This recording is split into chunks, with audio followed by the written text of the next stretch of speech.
from a country that we're having a little tussle with right now, but we just love this guy. He's a patriot, and he could be an honorary American anytime he wants. He's a freedom fighter. Ezra Levant, Canadian journalist, rebelnews.com. Ezra, before we get into the plan of which you have authored, and you made the case in the Wall Street Journal, I want to just take a step back here. And how are Canadians processing all of this between our two countries?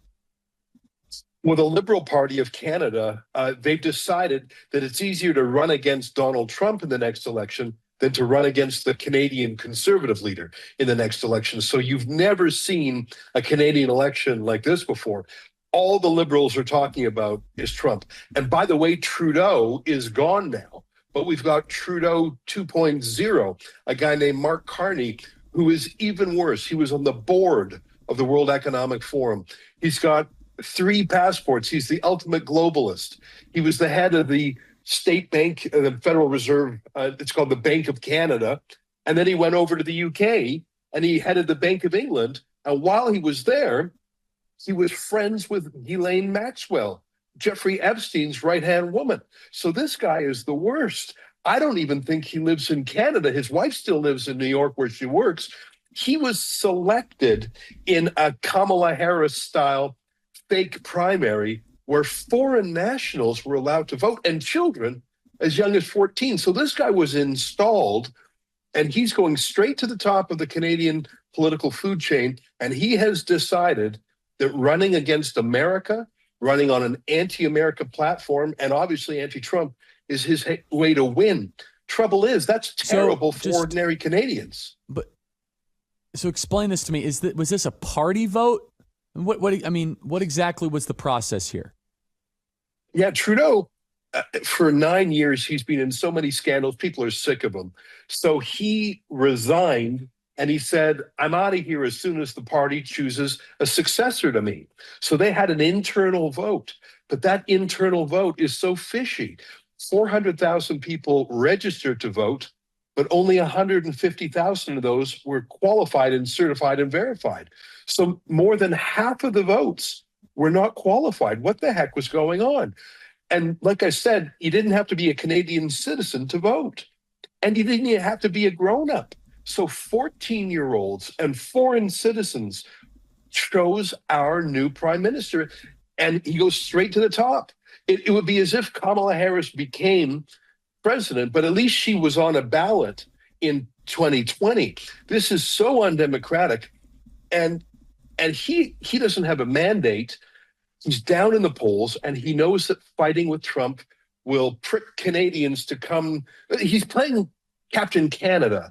But the trouble is, when you fight with Trump over economics, you're going to get hurt. It's just a fact. America is 10 times bigger than us. And I'm really worried that there's what's called a moral hazard here, if you know what I mean. Donald Trump is used to negotiating with people who want a deal, and Trump is the one who's not afraid to walk away. That's how Trump did it in New York City when he was a real estate developer.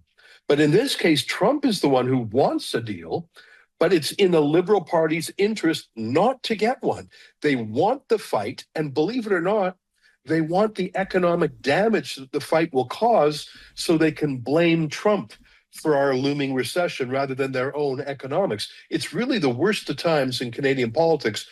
But more to the point, I hate the fact that we're fighting. It's like Batman and Robin are fighting. We're the junior partner. There's no doubt about it. But I think we've got a friendship and a respect and I can't think of two countries that are better friends. And I'm worried that our liberal leaders are wrecking that just to win an election. I think you're right. And look, I think all this is going to simmer down. I have great respect for Canadian patriots, not Trudeau, but the rank and file of Canadians have always been so decent and so good to us. And I think the 51st state thing is just a negotiation. But Ezra, you make a good point here. Could an unintended consequence of President Trump trying to rebalance some of these trade deals that have been not great for our own country here, could he unintentionally help the Liberal Party here? Could an unintended consequence of President Trump saber rattling, which I support, could be installing a really bad government of Canada, and therefore thwarting what looks to be an ascendant conservative correction. I think so. And you're exactly right to say unintended consequence. I think Trump likes yanking people's chains like Justin Trudeau. And so many of us love to see it. But there was some collateral damage there. And so I thought, you know what, we need a plan. How do we put this in America first terms? Because Canadians know what we want. But that's not going to move the needle with President Trump. How can we rephrase this in a way that maybe the president will listen to? And here's my take at it. And I'm obviously a Canadian citizen, but I've been a Trump supporter 3 elections in a row. We're the only Canadian media outlet that endorsed Trump 3 elections in a row. And we paid a price for that, by the way, under Trudeau. So here's my best effort. And Charlie, you tell me if I've got any holes in my argument, because I'm trying to work this out. Here's my theory. The biggest source of that trade deficit that President Trump talks about is because we sell a huge amount of crude oil to the United States, much more than we sell auto parts or agriculture. And that's because although America produces a lot of oil, it still consumes more than it produces and exports. So Canada fills the void. And so you're not going to get tariffs fixing that. A tariff is good to move a Honda factory from Mexico to the States because you just move the factory. But Canada's oil comes from the oil sands in Alberta, and you just can't move that. So a tariff is not going to move the oil to America. It's just going to make it more expensive for those U.S. refineries that buy it. But here's the thing. That oil, the Canadian oil sands, it's the 3rd largest proven reserves in the world, just behind Saudi Arabia and Venezuela. And it's just sitting just north of Montana. And the premier of the province of Alberta, that's sort of like the Texas of Canada, she's so pro-America. She went down to President Trump's inauguration. I don't know if you know that. She's so positive and upbeat. She has not given in to the vendetta-style politics of Trudeau. She knows Americans are our best friends. And she told me, I met her when she was down there on the inauguration. She says she would love it if Alberta could double the amount of oil that's produced in the oil sands. So here was my thinking. Instead of pushing away the oil sands, pull it close. Don't tariff it. Buy it all. 170 billion barrels of oil. Even if Alberta doubled the production, that's enough oil to take care of all of America's import needs for the next 50 years. It's a $13 trillion deal. I would think of it sort of like a real estate deal, but much more valuable than Greenland or Panama. And the thing is, Donald Trump negotiated the USMCA, which has a special side letter on oil. And it allows America to get preferential access to our oil. So what I would say, if I was trying to talk to my America First friends, I would say, don't push this oil away. China is already sniffing around. China is already trying to buy the oil sands. Don't let them in. Take the oil. Don't tariff it. It's practically yours anyways. What I mean by that is the companies that pump that oil, that steam it and produce it, they're either American-owned or they're Canadian with a lot of American investors. So it's sort of American on every side you look at it. The producers are American. The consumers are American refineries. Oh, Charlie, I forgot my favorite part. If you buy all your foreign oil from ethical oil in Canada instead of conflict oil from OPEC, you don't need to have the Fifth Fleet stationed in the Persian Gulf anymore. That's a $50 billion a year expense, let alone the risk of human life. The reason that I the guess U.S. the question military... is, Ezra, would Canada be willing to sell? I mean, is Canada, are they open to a deal? They already signed it under Donald Trump in the USMCA. And the premier of Alberta said, I want to do it. She wants to double it. So keep the price low because it's American consumers. Replace your Venezuela. Don't buy any more oil from Venezuela. Stop funding those guys. Don't buy any more oil from OPEC. Stop funding them. If you want to have your military in the Middle East on your own reasons, fine. But at least you won't have to do it to patrol your oil tankers. Alberta wants to sell it. The oil producers are ready to rock. Remember that Keystone XL pipeline? Joe Biden killed it on day one of his presidency. President Trump says he wants to revive it. That pipeline alone would bring 800,000 barrels of oil a day, which would replace a huge swath of OPEC oil. So, you know the old saying, don't get mad, don't get me even, get ahead. That's what I would say to America First people, is get ahead. Don't be distracted by these liberals in Ottawa. By the way, they don't speak for all Canadians. What do you really want when you say you want a 51st state? Do you really want 40 million people who in the Electoral College probably tilt a little bit Democrat? Do you really want the French-English bilingualism? A little bit. What you really want is you want to hug Canada close, get the oil, don't let China get it. Let's do trade. Don't let Trudeau and now Mark Carney knock you off your goal. Your goal is prosperity and security. If you bring those oil sands close, you're doing both. And your question's a good one, Charlie. The answer is the deal is already there. The Keystone XL is half built. The premier wants to do it. Say yes to the oil sands. Hold Don't be that thought. Trudeau and Carney hate the oil sands.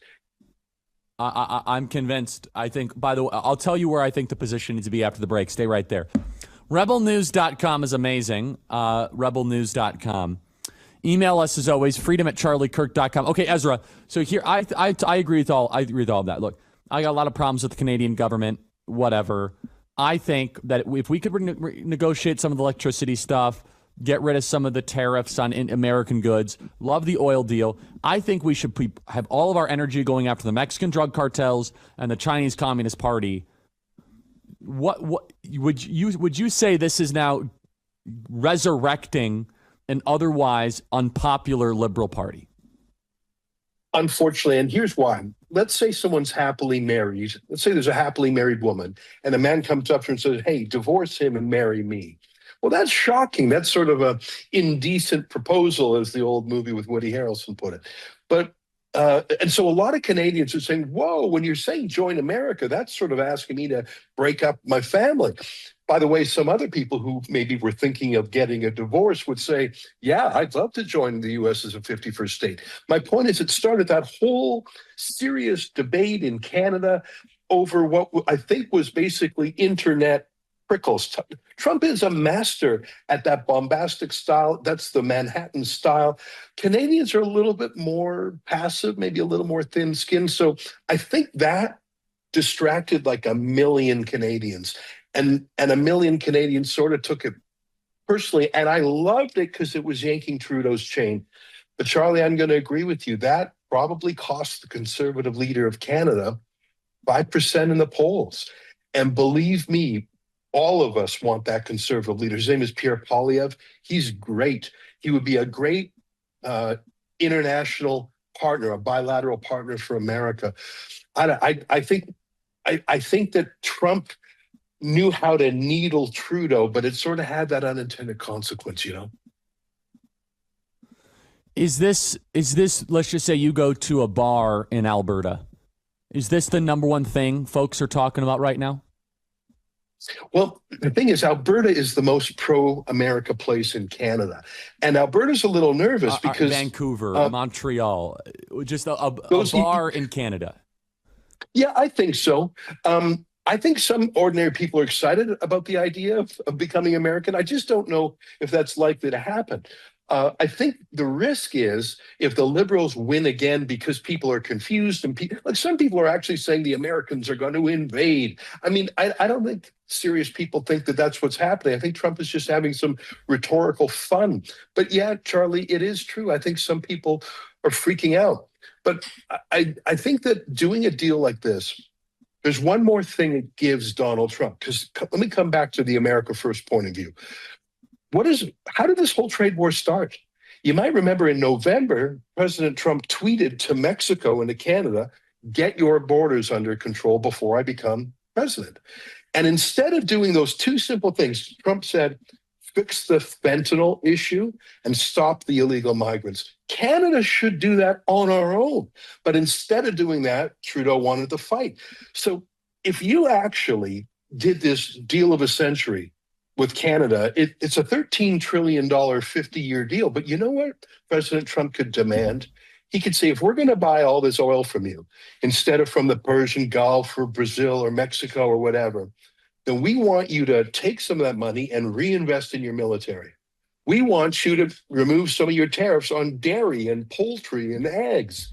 We want you to allow American banks to set up shop on Main Street, Canada. We want these basic, bilateral fairnesses. And by the way, Canadians would love that. We have terrible banks. We have the highest cell phone prices in the world. I would love it if American cell phone companies could compete up here. So if President Trump were to say to Canada, all right, we're going to do a deal for your oil. We're going to make you rich and we're going to make ourselves rich and we're going to get out of this Middle East oil business. But in return, you got to pump up your military. You got to get those F-35s. You got to patrol the north. You got to fix the border. You got to crack down on fentanyl. You got to get tougher with China. I think that's a deal that Trump could make. And that's a lasting deal. I think that's a bigger deal than Greenland. I think it's a bigger deal than Panama. I just sort of hope that if President Trump looked at it like some sort of a business deal or a real estate deal and thought, okay, how do I get all the benefit of the Canadian relationship without the downsides? Yep. I think that's the winner. And I think Canadians are a little thin-skinned on that 51st state thing. It would be like asking someone married, do you want to be my girlfriend? I think that's what happened there. But that's a distraction. Let's put that aside. And thanks for having me on, Charlie, and help me promote the plan. Ezra, you're great. I love the plan. I will do that. God bless you, my friend. Thank you. I am heading to the University of Tennessee, Knoxville. See you guys tomorrow.